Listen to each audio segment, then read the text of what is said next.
Man, these Brits sure know how to make a great series. With season 1 over, fans were eager to find out if Gangs of London is going to have a season 2. After being confirmed, fans then got to talking about the plotline of the following season. So here is the Gangs of London season 2 theories, so crazy they might be true.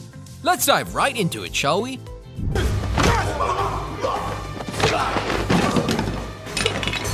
We know. You've already watched the show, and you know everything that happened. Still, we think it would be really dull if we jumped straight into the theories and predictions about Season 2, without even mentioning Season 1, and we promise to keep it short. By the way, there are spoilers ahead, so consider yourself warned. With that out of the way, let's jump into the show. After the death of Finn Wallace, the head of the Wallace family, chaos on the streets of London followed suit. You see, when there's no one to control all the various gangs in the city, you have the Albanian Mafia, the Pakistani drug cartel, the Welsh Travelers, and other gangs fighting for territory.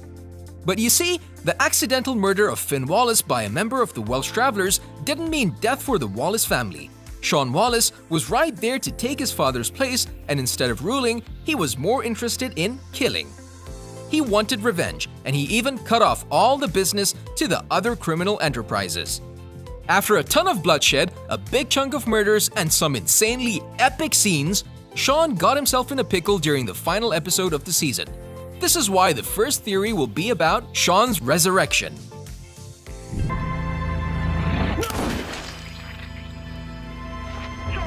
The only market that Gangs of London didn't do too well is the USA. In Britain, it was one of the most watched shows of 2020, and it was the Sky Atlantic's second most watched show. In just 7 days, Gangs of London got an audience of 2.23 million, which is insane. On Rotten Tomatoes, it had an 88% approval rating and an IMDb rating of 8.1. The millions of fans watching the show have already begun the speculations. And yes, the biggest one has to be about smashing that like button if you haven't done so already. But no, in all seriousness, it's all about Sean's death. The biggest question that we have in our heads right now is whether he's dead or not. Because he was such an integral part of the show, fans have come up saying that he managed to stage his death. Him and Elliot already concocted a plan against the investors, otherwise, why would have Elliot not blow his brains out? Sean got shot in the cheek, a wound that he could recover from. Now, we're not saying that this is something that people in real life could recover from, we're just saying that it's more than possible in the show. After all, we did only see his legs when the cop pronounced Sean dead, so it is possible that he struck a deal with the cops to say that he died. Afterwards, they probably took him to a hospital, treated his wound, replaced the lost blood, and in Season 2, we'll be seeing Sean and Elliot fighting to take down the investors together. If all of this seems a little overwhelming, we get it. Now every show kills off their character in the final episode of the season, so let us fill you in on some of the missing details from the Season 1 finale.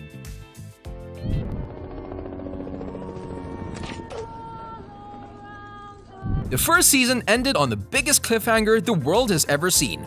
Game of Thrones didn't have such a crazy ending, and they killed the Season 1 favorite Ned Stark. Now, as for Gangs of London, this show killed off their main character too.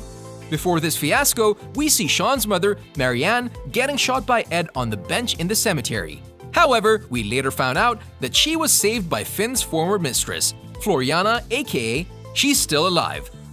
But we wish we could say the same about Sean. Sean found out that Elliot was an inside cop, and he's disgusted to find out that the man he trusted the most is a spy. When Elliot comes to his hideout, instead of blowing his brains out, Sean gives him a SIM card with all the evidence necessary to take down the investors. This is when Alex Domani walks in, pulls out a gun, and points it at Sean. After a short pep talk, Sean convinces him to put down the gun, and Elliot takes it from his hands. Hey, it's all good, right? Wrong. Elliot grabs the gun and shoots Sean in the face, probably ending his life. Why? Because the investors threatened him with Shannon and ordered him to keep Alex safe. Phew, that was quite an ending, right? But we were still left wondering, what would this mean for the next season? So, here are the craziest theories about Season 2.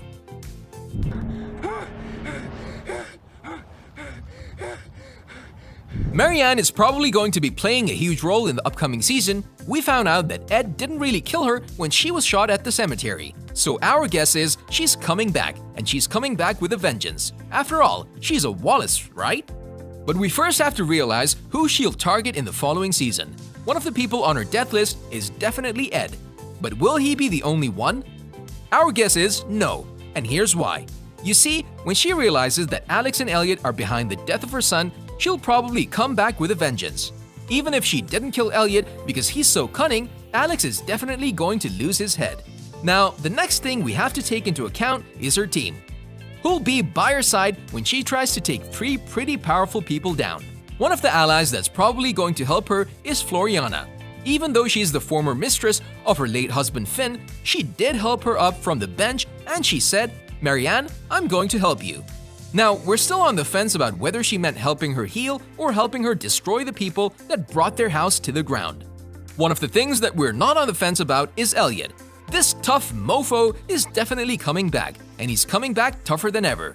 Now, we know that during Season 2, he was captured by the police and tortured in a cell, all while letting Alex escape. This, of course, was the grand plan of the investors. After his interrogation, he claims diplomatic immunity under Panama, so they release him. But before he goes, he does something. If you think back, then surely you'll remember that this guy stole the SIM card with all the evidence against the investors. This tells us something.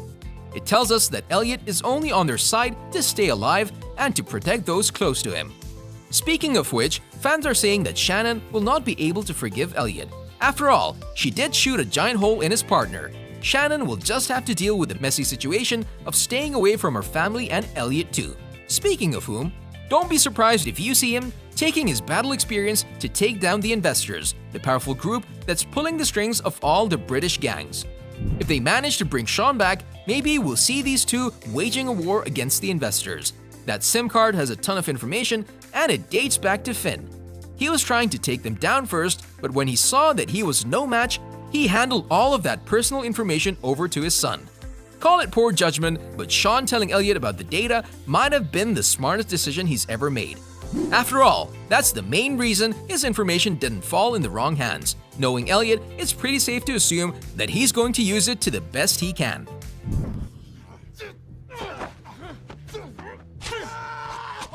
On a related note, do you think they should bring Sean Wallace back? You can tell us in the comment section below. If you'd like more videos like these, don't forget to subscribe to our channel and hit the bell icon so you never miss any of them. And as always, thanks for watching, guys.